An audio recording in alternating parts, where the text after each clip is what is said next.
Hello and welcome everyone. A very warm good evening to everyone. I hope all of you are doing good. My name is Harshmeet Singh and you are watching me here at Narayana IAS Academy.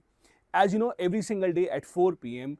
we are here with you to analyze the most important news stories of the day from the Hindu newspaper mainly, and if they are in the Indian Express newspaper, then taking the news stories from there as well. With each and every topic, we also have a bunch of practice questions to make sure that you have understood those topics. Make sure that whatever questions that we are discussing with you, you try and answer them in the comment section. If you want to attempt a quiz, full-fledged quiz on these topics, check out the description of the video. You will find a link. Go to our website, attempt the quiz, and tell us in the comment section what was your score. On that note, before we begin, once again reminding you that if you are one of those who is planning to write the examination next year or maybe next year, this may be the correct time for you to check out our courses. Yesterday, the UPSC results were announced. There were photographs all around of toppers giving interviews. This is that day of the year where everyone has a feeling in their mind, what if the next cutoff list has my name? If you are one of those, if your ambitions is to match to the ones who have cleared the examination, we are here to provide you as much help as you require. We offer 1 year and 2 year programs depending upon whichever is your target year. The programs focus on prelims, mains, answer writing, guidance for the interview. Every single thing that you require will be covered under this. If you need any specific help with respect to our programs, feel free to check the description of this class. You'll find a link. All the information is given there. If you have any other unanswered questions, feel free to write in the comments section as well, and we'll be happy to provide you answers to those as well. With that out of the way, let's see what are the topics that we will be taking up. So these are the topics that we have taken up. All of these are from today's Hindu newspaper. As you know, the one big news is about the dreadful terrorist attack that took place yesterday in Pahalgam. Now, it is an extremely big news, but please understand from the UPSC examination point of view, what can be asked and cannot be asked in the examination. The details of a specific terror attack are not asked in the examination. So while you will have to study about a bunch of articles that will come later on about India's terror-related framework, terror-related policies, all of these things, but the instance such as this specific instance is not something that UPSC asks in the examination. Having said that, please do remember all of those people who lost their lives yesterday in your prayers. We really hope that God gives them a place in the heaven. On that note, these are the topics that we have taken up. The first topic that we will be discussing is from the editorial page of the Hindu newspaper about our right to vote. This talks about the Election Commission of India's renewed effort once again to map your Aadhaar card to your voter ID. This is something Election Commission did earlier as well. Some people have been speaking against it. Then there's an article about how MP, Madhya Pradesh, that has the largest forest cover in the country, Madhya Pradesh, is planning to have buffer zones around the 9 tiger reserves that the state has. Then there's an article about how India is planning to have a better presence and increased presence in the Arctic region. Then there is an article about farmer suicide in the Marathwada region in Maharashtra. And there's an article about Bhartiya Nyaya Sanhita, section 69. Why is it something that is not up to the mark? Why is it that the author thinks that it is a duplication of a lot of laws that already exist? These are the topics that we will be taking up. Let's start with the first one then. So the first article that you see on the screen is about our right to vote. Now, what exactly is this? Why is it relevant? So a few years back, the Election Commission of India undertook an exercise that was that your Aadhaar card should be linked with your election ID. Similar to the exercise where your Aadhaar card is linked to the PAN card, the idea is that after every few months, the Election Commission takes an exercise to make sure that there is no duplication of voter IDs. So there are a lot of news stories where you will see people having multiple voter IDs, which is illegal. So they have to identify those voter IDs and they have to eliminate those. Also, there is a lot of refurbishing of the records that happens from time to time, depending upon the people who might have lost their lives, people who are not eligible to vote anymore. So their name has to go out of the voter list. Their voter ID card also has to be deleted. This is a common exercise that the Election Commission of India undertakes very regularly. The author, however, points out that this kind of an exercise is actually going against many people's right to vote. First, What if some people don't have an Aadhaar card? Please understand this. Even today, having an Aadhaar card is not a mandatory requirement in India.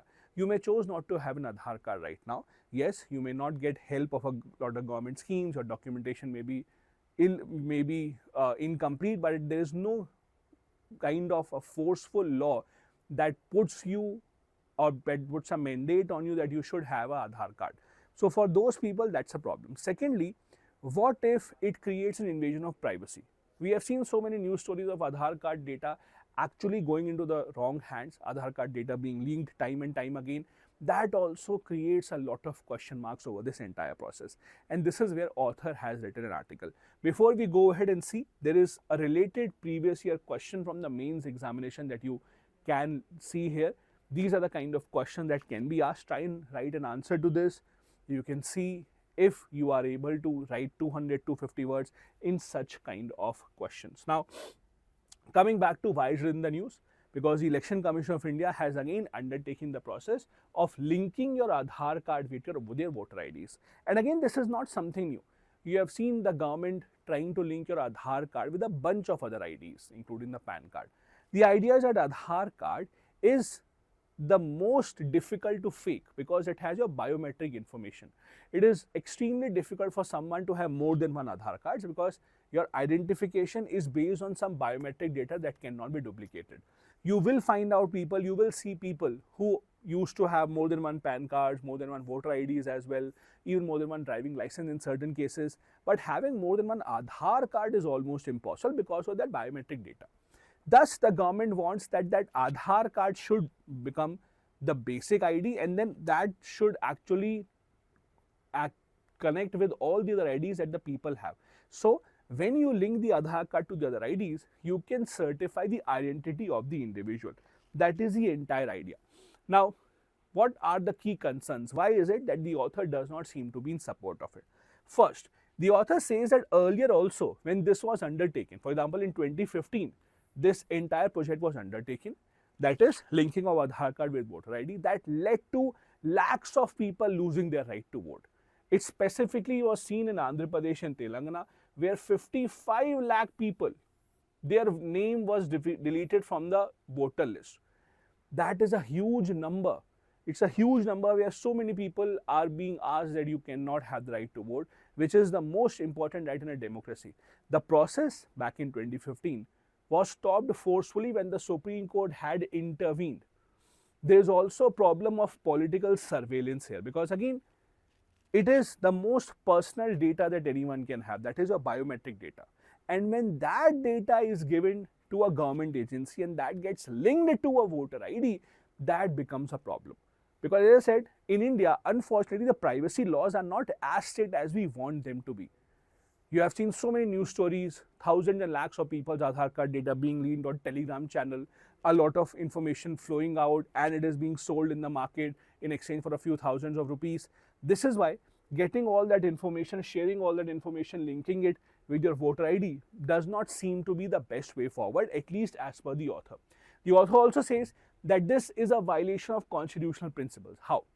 So there are two different agencies that are involved here. Voter ID cards issued by the Election Commission of India. On the other hand, Aadhaar card is issued by UIDAI. While Election Commission of India is a constitutional authority, they are the ones who look into each and every aspect of election in India, from registering political parties to registering voters to giving recognition to political parties, giving voter IDs, etc. UIDAI, that is the authority that has started Aadhaar card, they are a statutory body. So these two, when they come together and the data of one of them is used in the other one, that actually creates a lot of complications because it's a bureaucratic structure. Both these organizations have different people working for them in different capacities. So when you ask one authority's data to be used by some other authority, it creates a lot of complication, and that is not a pretty story as per the author. Author also says that if you look at some of the past reports by CAG itself, they have flagged the chances of Aadhaar data getting leaked. They have said that over 4.75 lakh Aadhaar numbers have been cancelled due to duplication anyways. UIDAI also lacks a specific criteria or a specific method to identify who is a resident, who is not a resident. So whether the person is a resident of that area or not, if you cannot certify that with Aadhaar, how can you then decide whether they will get the right to vote or not? So it's a very complicated structure where Aadhaar cannot and should not be used as a base document because it is far from being a foolproof method. There's also infringement on right to privacy, as I said. What if I don't want to give my Aadhaar data? What if I don't want my Aadhaar data to be linked with my voter ID? My right to vote still exists, but I don't want to give my Aadhaar data. So would you cancel my voter ID just because I don't want it? Or just because I have not gotten an Aadhaar card made, would you cancel my right to vote on that behalf or on that basis? That is a question that still has not been answered by the authorities or by the government, without which this kind of a law does not really have a lot of logic as per the author. The author says that on the other hand, we understand the intention of the government, we understand the intention of the election commission. The election commission wants to have the most purified form of voter list, fine. You want to remove all the duplicate voters, that is also fine. But there are different methods to do that. The author suggests, number one, have a door-to-door survey by booth level officer. These are the lowest level officers working for the election commission. Have a door-to-door survey, identify people whose name is in the voter ID list. There can be a physical verification. Have regular independent audits. Means rather than linking it to Aadhaar, have an audit by the CAG, by some other agency that will look into these voter lists and see whether the names are duplicate or not, or whether the identity has been faked or not. Then have a public grievance redressal system. If some individual has a complaint, if some individual has to raise a certain case, if an individual knows that a voter ID or Aadhaar is duplicated, allow them to raise these matters and that can be resolved later on, and incorporate social audits as well to check if any deletion in the voter ID list is due to politics or not. It's a very common concern in any democracy. You would have seen the recent election in Maharashtra. The losing side, that is the Congress, Shiv Sena, NCP, they keep on saying that the voter ID list was something that the government did not leave independent. Government of India deleted, election commission deleted certain names, thousands, lakhs of names were deleted so that our supporters could not vote. So there are always allegations that this is happening due to political pressure. Because at the end of the day, there is two ways to win the election. One, let more of your supporters vote, or others, suppress the number of voters of the opposition. Automatically, you will have better numbers. So that also can be a politically motivated process. So look into that in order to resolve this problem as well. Apart from that, if you look at how the Supreme Court has looked into the issue, there are multiple Supreme Court cases where the Supreme Court has looked into this issue very closely. In 1995, there was a famous case called Lal Babu Hussain versus ERO, where the Supreme Court emphasized the due process of law before deletion from electoral roll. Means right to vote is so important that you cannot randomly delete a person's or a voter's name from the voter ID. There has to be a due process that has to be followed. Similarly, in the Aadhaar Act 2016, it grants the executive the wide power over UIDAI, raising concerns over executive overreach. Means the government has, or the ministers have, a lot of power over the working of the UIDAI, the data that they own, the Aadhaar card data that they have. That also is slightly worrisome because you do not want the executive to have a free hand over how your data will be used or where your data will be used. This also is something that needs to be corrected. It has a democratic impact as well. Any successful, sane, robust democracy has to ensure that there is no compromise on the voter list. They have to ensure that everyone who is eligible to vote should have the right to vote, that there should be no technological shortcuts that should be used that may compromise on anyone's right to vote. All these are suggestions and recommendations of how to improve this process rather than taking a shortcut. This was our first important news for the day. The second important news, especially from the prelims examination point of view, is about the buffer zones that the Madhya Pradesh government is now planning to have to cover, or to rather extend, the tiger reserves that we have. Now, Madhya Pradesh is a very unique state. It has a large tiger population. It is also the most forested state in the country. Because in the past few years, the tiger population in Madhya Pradesh is increasing, they are now being very careful about how to reduce human-animal conflict. You have seen increasingly news stories about tigers or cheetahs, etc. Not cheetah, leopard, going into cities or being seen in certain cities attacking people, that is because the human animal interaction is increasing, which should not be the case. This is why buffer zones are being built. This is a kind of question that can be asked. It was asked in 2020. If you know the answer, do let us know in the comment section. In the comment section, you should tell us what exactly are the answers to all these previous year questions that we are showing you here. Now, the reason why it is in the news, Madhya Pradesh government has decided to develop buffer zones across the 9 tiger reserves that the state has.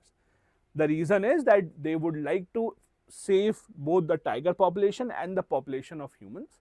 In the past few years, the tiger population has increased from 526 to 785 in the last 4 years, which is a good sign because the governments have been making multiple efforts to increase this population. Now, this is the gist of the scheme that you must remember. The scheme will be till 2027-28, so a couple of years. The government has allocated a budget of 145 crore, and this is what they will try to do. First, they will fence ecologically sensitive zones. They will develop grasslands and water source so that the animals like tigers, etc., do not have to come out of their habitat just in search of water, just in search of food. They will implement wildlife protection, fire safety measures, because a lot of wildfires have also destroyed a large part of the wildlife population around the world. Health monitoring of the wild animals, skill development training for local communities, just in case they have to live in that area, people who are living in that area, how can they cohabitat with the wild animals? If they come face to face with them, what should be their reaction? All of these things will be taught to them. They will be trained on all of these aspects so that there are minimal chances of anything going wrong here. Now, which are these tiger reserves that we are talking about? The recent tiger reserve, or the recent one that was in the news, was the Madhav National Park. It was notified as a tiger reserve, the 9th one in Madhya Pradesh, just recently, that is last month only. In 2023, 3 tigers, including 2 females, were also reintroduced so that the tiger population increases. This kind of an effort is being undertaken in multiple states, not just Madhya Pradesh. The government is reintroducing tigers from outside so that their population increases, and this has also given positive results in case of Madhya Pradesh. Now, what exactly are buffer zones? Let me first show you a photo and then I'll come back to this. Look at this. So, these are the different types of zones that we have in a protected area. So, first, the core forest. Core forest is the area where you have wildlife population. Almost no construction, no activities allowed here. No hotel, no village, only patrol camps. Patrol camps as in when there is a wildlife official that are on patrol, they can stay there for some time. There are patrol camps and critical tiger habitat. After that comes a buffer forest. Buffer forest is the one which is mixed land with villages and the people who are living there, they might have some resorts, etc. After that comes the outside tiger reserve. So, these are different areas of how you include or how you keep a gap between the wild population and the people who are living in the nearby areas. Now, come back to this. Basically, what exactly is a buffer zone? Buffer zone is the area that acts as a transition between the core zones and the human settlement. The idea is simple, that there should be an area where the wildlife may extend if they want to, but still not come in contact with the human settlement. So, there has to be a buffer zone in between to avoid as much human wildlife conflict as possible. It has a legal backing. It is considered, or it is identified under Wildlife Protection Act of 1972, and the government carefully plans this area to make sure that there is very little chance of humans or animals actually overlapping each other in this particular area. Now, in India, protection of tigers has always been a top priority for multiple governments. There is a proper legal framework in place in India for tiger population. We have Project Tiger that was launched in India in 1973. Indira Gandhi was the Prime Minister at that time. National Tiger Conservation Authority, it was established in 2006, and we keep an eye on the tiger population very regularly. So, there is a tiger census that is conducted in India every 4 years. So, it was a 2018 census, then there were 22 census. So, this is how the tiger population is counted in India. You might see ads such as these many tigers left, How do we know how many tigers left? Because of the tiger census that gets conducted, and this is once every 4 years that the government conducts this census. A lot of different things are used here. They look at the paw marks of the tigers, they look at some identification marks, they look at the size, etc., to get all the accurate information that they require. Also, with respect to Madhya Pradesh specifically, the largest forest area that it has, it also is home to a large wildlife population. MP in fact is called a tiger state because of so many tiger reserves that we have, 9 of them to be exact. It also has been a state that has been extremely successful in having a model of ecotourism, tribal welfare, etc. Means attracting tourists, specifically keeping in mind their interaction with the wildlife, keeping them safe, keeping the wildlife safe, and ensuring the best of all worlds. This is where Madhya Pradesh has also made a name for itself quite well across the country. Coming now to the next article. The next article that we have here is about Indian government's outreach to the Arctic region. Now, Arctic region is a very unique and important region for multiple countries. You have seen Russia making an effort to explore the Arctic for its natural resources. We have seen other countries like US, China trying to send their own exploration expeditions in Arctic. India also is not far away. Now, Arctic specifically has a lot of importance, not just in terms of the natural resources, the oil and gas that it may have. It is also an extremely important trade route for the world. It is considered as a global common. Global common means an area which does not belong to any single country. All the countries there should have the right to go and have peaceful exploration as long as they are not harming the environment. India is also part of that group of countries which have undertaken multiple research operations in Arctic. We also have a settlement in Arctic as well.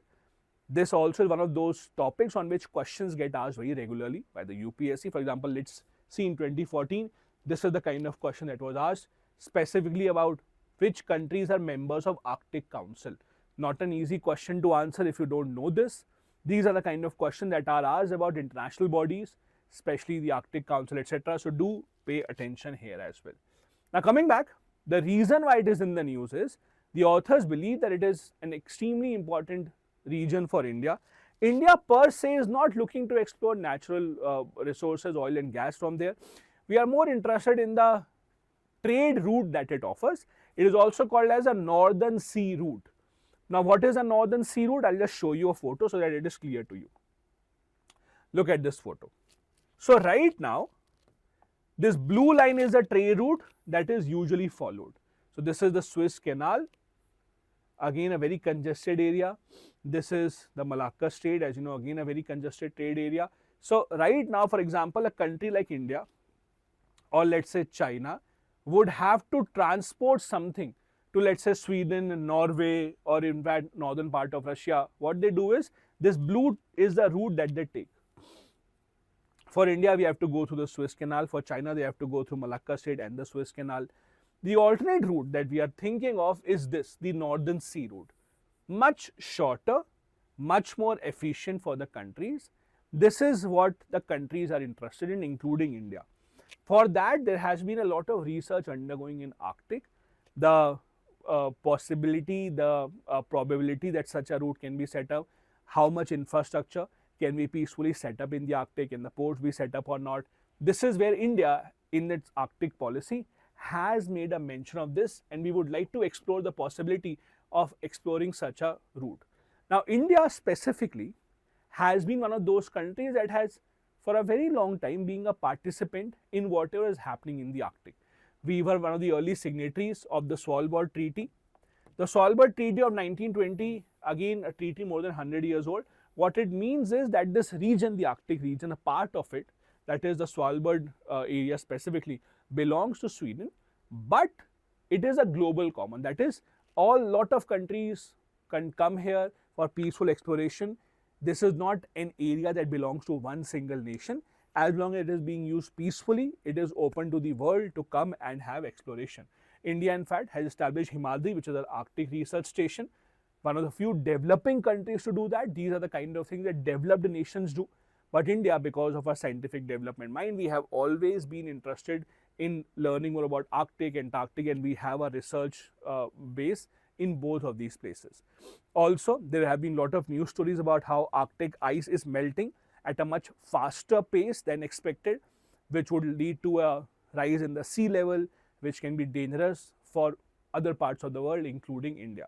Now, it has this trade route that we just showed you in the last photo, that is a northern sea route, has a lot of strategic potential. It is an alternative to the Suez Canal route, as I told you. It cuts down the shipping cost considerably between Europe and Asia. It also provides an alternative to Suez Canal. Suez Canal usually remains very congested.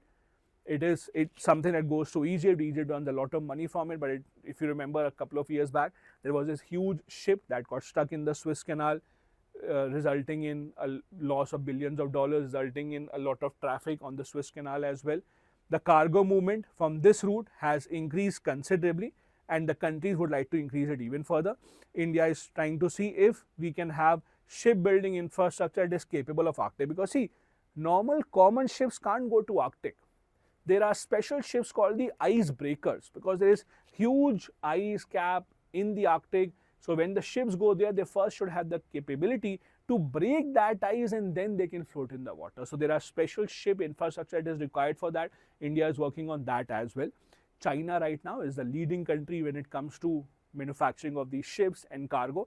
So we are trying to see if that kind of a technology can be used by India as well in the long run, because that will be very, very crucial for any country that wants to explore the Arctic. Apart from that, India, in multiple of its government policies, has talked about the Arctic. Our 25-26 budget, that is this year's budget that the government had announced, allocated $3 billion for maritime infrastructure, including Arctic compatible shipbuilding. So as I said, this is not an easy process. Countries such as China, that are the masters in shipbuilding, and Russia, because they are close to Arctic, so they have been building ice-breaking ships for a long time. India has collaborated with Russia as well to explore these kind of ports and see if we can share technology of ships that are ice-breaking as well. It also is a part of climate diplomacy, because as the countries are exploring more and more resources in Arctic, there's always a danger that it may go wrong, or it may intervene with the environment. It may go against the ideas of sustainable development. No country should go ahead for its own economic gains and put everyone else in danger. So India must also want to have a seat on the table where the global world decides what to do with Arctic, what are the things that can be done in Arctic, and what are the things that should not be permitted. So when India has this kind of a policy, when we also talk about Arctic, India would also be considered as a country who should have a say in deciding how the Arctic and this region can be used in the long run. Apart from that, India also has to see how can we basically strike a balance between the Western countries and Russia here as well. Because see, Russia for a very long time has had its eyes on the Arctic. They have been sending their ice-breaking ships to explore oil and natural gas in the Arctic for a very long time. Something that Western countries have spoken up against multiple times. They don't like it. Russia, on the other hand, says it is in my backyard, it is just a neighboring region, so I have all the right to go and explore. Where does India stand? What stand does India take? Do we support Russia because we want their capabilities, we want their support, or do we support the Western countries by saying that this is harmful for the environment? India has to take a stand there as well. Then there are countries such as Japan, South Korea, who are also looking into Arctic expansion. We can collaborate with them. We have a good relationship with both of these countries. This is where India stands right now. Lot of options going ahead, but India has to see very carefully which option suits us best, depending on our diplomacy and depending upon where do we want to see ourselves in the next few years. For India, there are a lot of implications of our Arctic policy. Geoeconomics, because again, Arctic holds a lot of energy reserves. Which country uses it, which country gains from it, that is something the global community has to decide. If it is being exploited, India would like to have a part of it. It's also part of geopolitics. It's an unexplored area of the earth. Everyone would like to have a part of it. So India also, again, would like to see how this discussion goes ahead. Apart from that, India can also lead South-South cooperation. As we discussed, India is one of the very few developing countries to have a research base in Arctic. While other developing countries don't have a claim to say what is happening in Arctic, we should represent all the developing countries and their interests and talk with the responsibility of being a leader of the southern country, leader of the south world, to ensure that all their voices are heard. We should not have a situation where the rich countries alone take advantage of Arctic and its resources. We should also make sure that India takes forward this idea, this agenda of the entire developing world and bring everyone on the same page together. The next article that we have here is about an extremely sad news, that is an increase in farmer suicides in the Marathwada region. Marathwada region usually remains in the news. It's a part of Maharashtra. It's a set of a few districts where they have seen droughts multiple times in the past few years.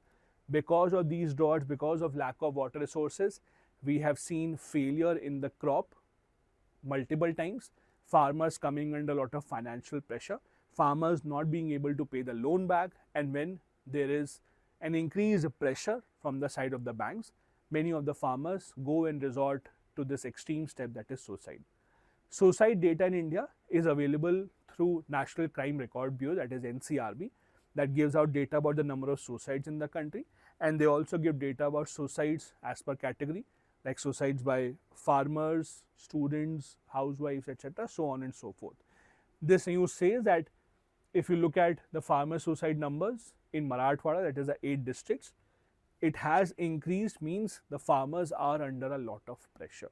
Before we go and analyze that news story, here is an example of a kind of question that you may expect related to agriculture and farmers. Agriculture is a part of GS3 economics, very important topic.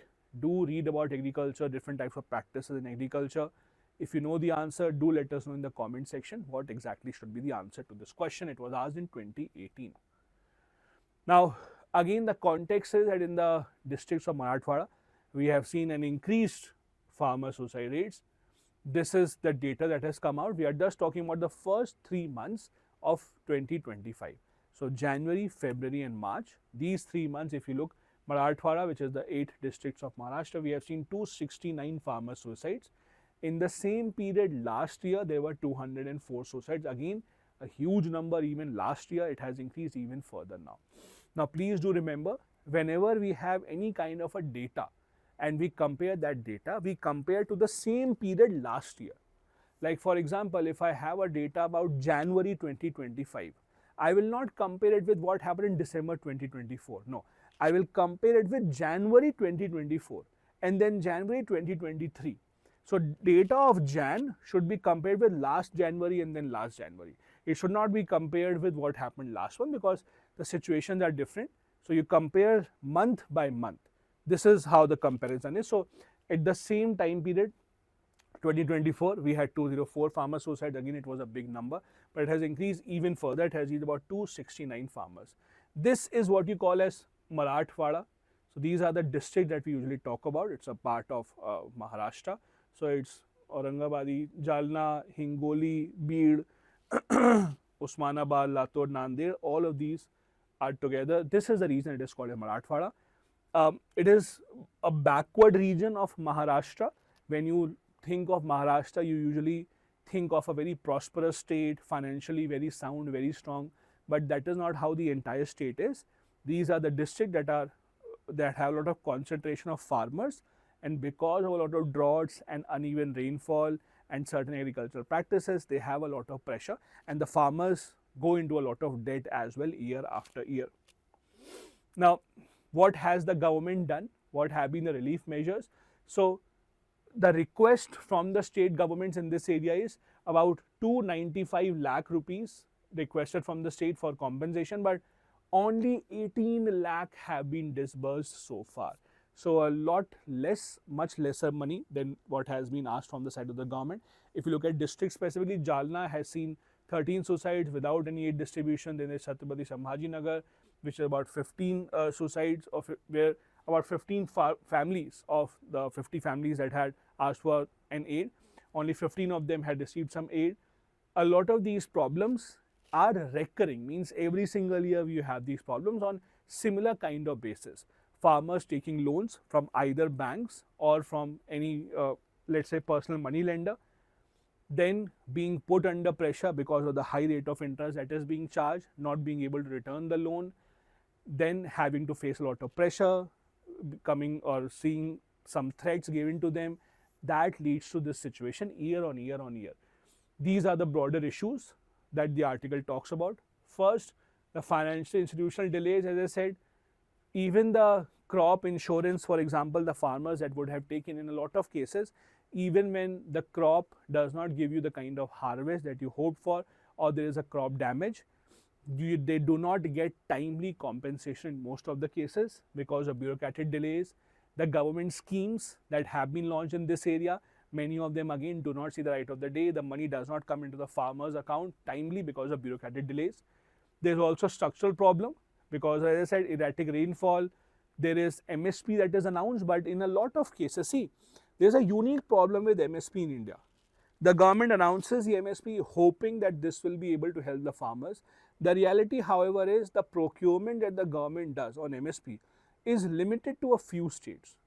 While farmers in Punjab, Haryana, western part of UP are able to sell most of their produce to Food Corporation of India, the reality is that in other parts of the country, the Food Corporation of India has not been that efficient when it comes to procurement of food crops under the MSP. So while it is announced by the government, it doesn't get implemented on the ground as much as it should. There's a lot of human impact. It's because of small and marginal farmers. They are under a lot of pressure financially. You will see a lot of government schemes about farmers talk about small and marginal farmers. Now, how are they defined? Please remember that small farmer means someone who has land holding of under 1 hectare. Sorry, marginal farmer is one who has land holding under 1 hectare, small farmer who has land holding of under 2 hectares. So in other words, small and marginal farmers are those farmers whose land holding is under 2 hectares. Most of the government schemes for farmers like PM Kisan Yojana, etc., are specifically for small and marginal farmers only. They are the ones who have most of the problems. They are the ones who don't have financial resources. They are the ones who have a problem because they can't then go ahead and take help of the government initiatives. They are the ones who are usually stuck with the money lenders. The banks don't give out loans to them, and that becomes a huge or vicious circle where they are stuck. There have been multiple committees in the past that have been formed to suggest how to improve this situation. The famous MS Swaminathan Commission, also called as the National Commission for Farmers. They talked about farmer income protection, how the income of the farmer should be protected in the long run, how the government should increase the MSP, the government should include the land rent as well as a component of MSP, but the recommendations have very partially only been implemented. Then the data of NCRB, that is the National Crime Record Bureau, that talks about 10,000 farmer suicides annually in India. 10,000 annually, just imagine this, just the farmers. Most of them coming from Maharashtra. The data that we just saw in the article is only for 3 months from one region, not even one state, only one region of Maharashtra, and see that huge number. There are states such as Telangana, Odisha that have been working on certain schemes. Telangana has a Raitu Bandhu scheme where they have been able to give or directly transfer money to the account of the farmers. In most of the cases, they have been successful. In other states, however, Maharashtra specifically, the schemes have not been as effective as the government would have hoped for, which is why the numbers in farmer suicides is still very, very, very high.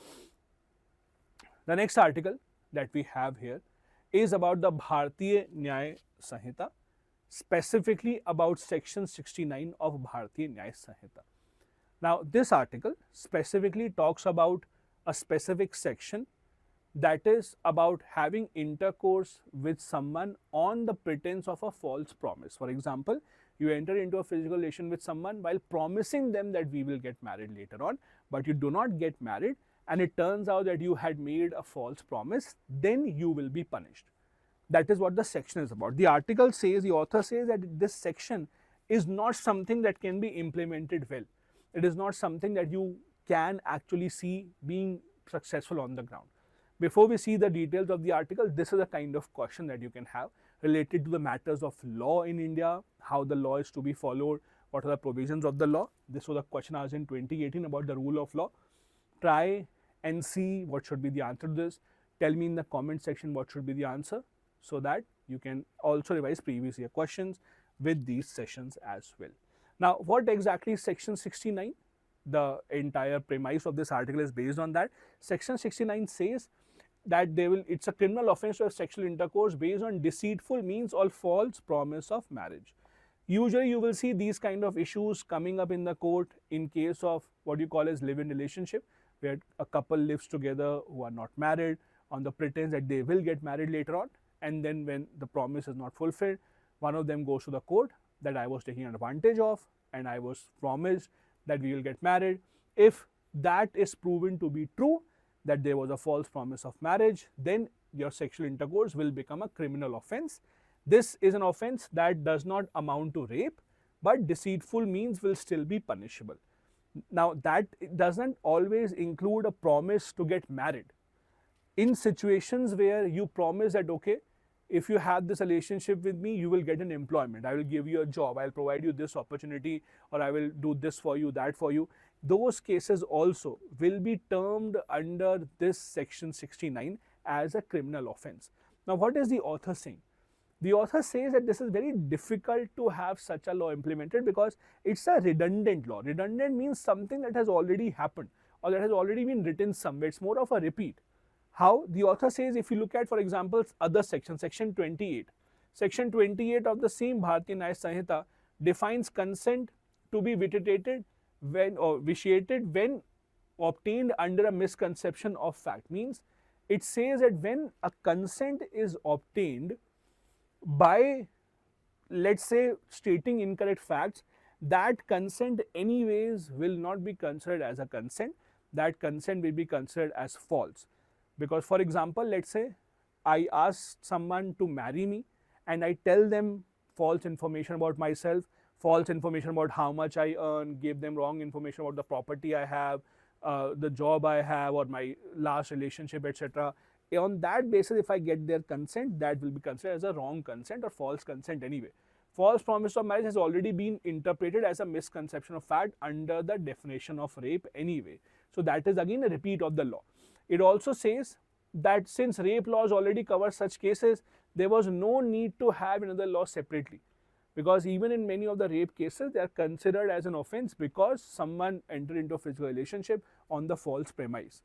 Apart from this, it is also a violation of article number 14 that guarantees equality before law. Why? Because you are creating two different categories of law. You are saying under section 69 that if someone enters into a physical relationship on the basis of a false promise, it will be a criminal offense, but it will not be consent or it will not be equated to a rape. On the other hand, a similar kind of a definition is given in rape cases as well. So there is an overlap of the law, and what you are doing is you are actually diluting the essence of the rape law. This is why the author does not like this. The author says that we all anyways have such kind of cases that are, or such kind of laws that are present separately. There is no need to have this law because it is only defeating the entire purpose. There have been Supreme Court cases as well in this regard. There was a famous Anurag Soni versus the state of Chhattisgarh case, where the Supreme Court narrowed the scope of such accusation. They said false promise must be proven to have existed from the beginning. Means from the beginning of the relationship, it should be considered or should be proven to be a false promise. Only then the person will be accused, only then the person will be guilty. Long consensual relationships are not automatically rape even if promise was later withdrawn. Means if people, or if there is a couple who are girlfriend and boyfriend for a long time and it was a consensual relationship, at the end of it something wrong happened and they did not get married, it will not be called as a false promise then, because something else would have happened. There was a consensual relationship between the two. So this consensual relationship cannot be termed as wrong, cannot be termed as illegal, just on the premise that in the end they did not get married.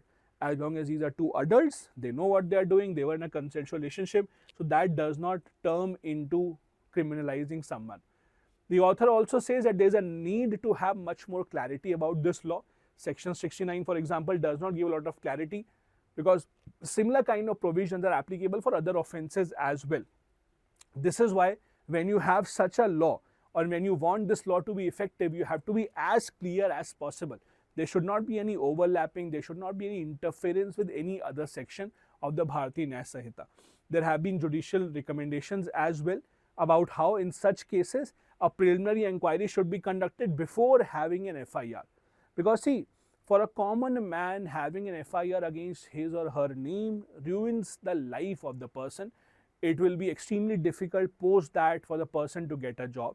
It will be extremely difficult for them to enter into some other relationship, because that tag of a person being accused of entering into a relationship and then falsely taking advantage of someone else, that tag will never go away. So the author suggests that before filing FIR in such cases, there should be a preliminary inquiry that should be held to establish the facts first, and only then should the FIR be filed later on.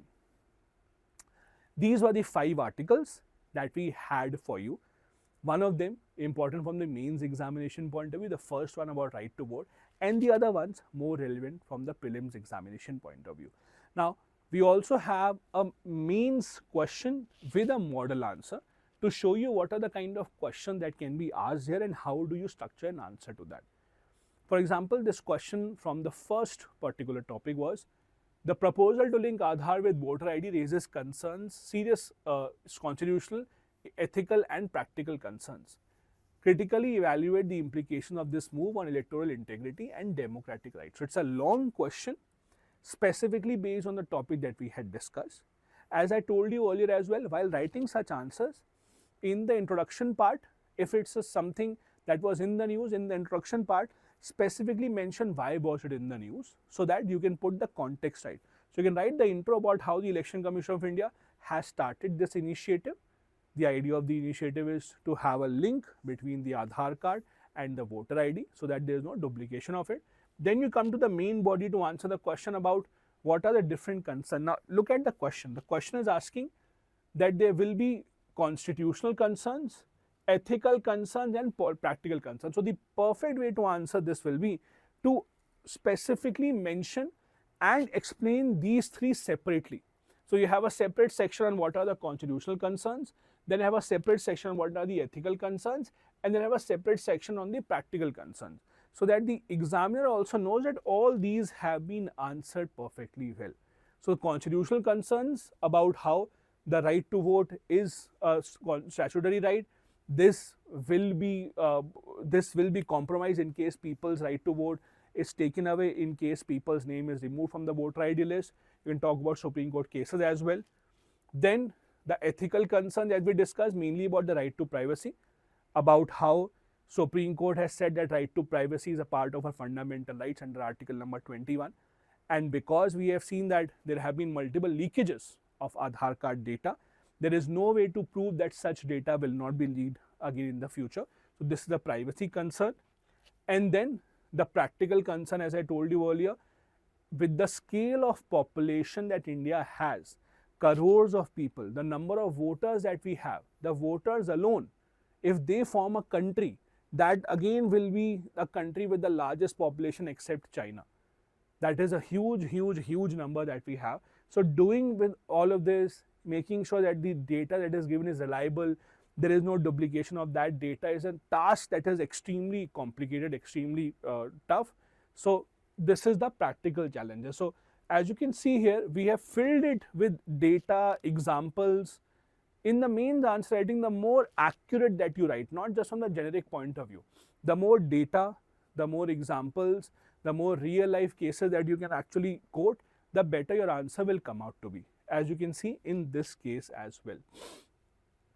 Then you can conclude with the way forward of what the suggestions are, that while what the Election Commission is trying to do is not wrong, but there has to be a better way to do that, and this can be the way forward. So, this is how you can write such answers. Now, in the last class that we had yesterday, we had, if you remember, certain topics or certain questions given to you in the form of practice. I hope you were all able to do that and you can check your answers now. We will discuss the 3 questions for yesterday, and then I'll give you some practice questions from today's session as well that will be discussed tomorrow. So, the question is, consider the following statement about arsenic. Number 1, it is a naturally occurring heavy metal found in groundwater and volcanic emission. Now, it's not a heavy metal, it's a metalloid. It's a metalloid, not a heavy metal, so first is wrong. Inorganic arsenic is more toxic than organic arsenic, that is correct. Organic arsenic is primarily found in seafood, that also is correct. Out of the 3, 2 and 3 are correct, the answer here would be B. B would be the correct answer here. First one is wrong. I hope you got this one right. Another question that was asked yesterday was, which of the following best describes the purpose of Article 142 of the Indian Constitution? To declare financial emergency? No financial emergency under Article 360. Provide Supreme Court the power to enforce laws made by the Parliament? No. Empower the Supreme Court to pass orders necessary for complete justice? Yes.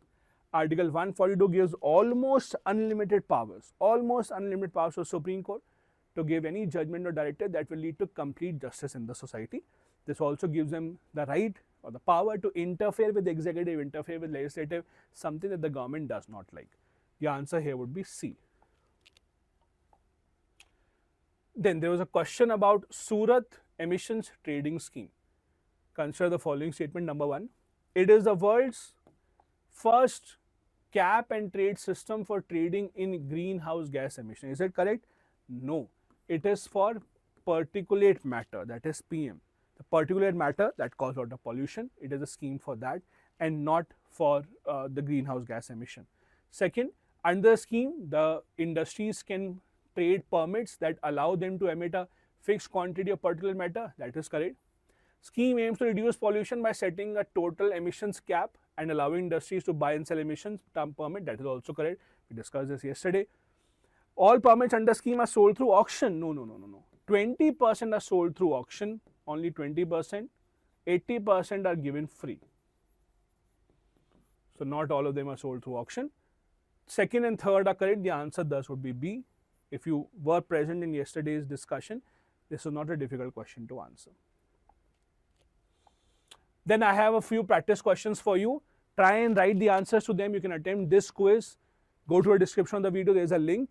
Go to that link. You will be able to attempt this quiz. We'll discuss these answers tomorrow. These are based on today's questions. So there's a question on the buffer zone that we discussed. Then there is a question on the farmer suicide. Again, we discussed about this today itself. Then there is a question about the BNS, that is the Bhartiya Nyaya Sanhita. I hope all of you understood that as well. And one more question that is about India's Arctic region engagement.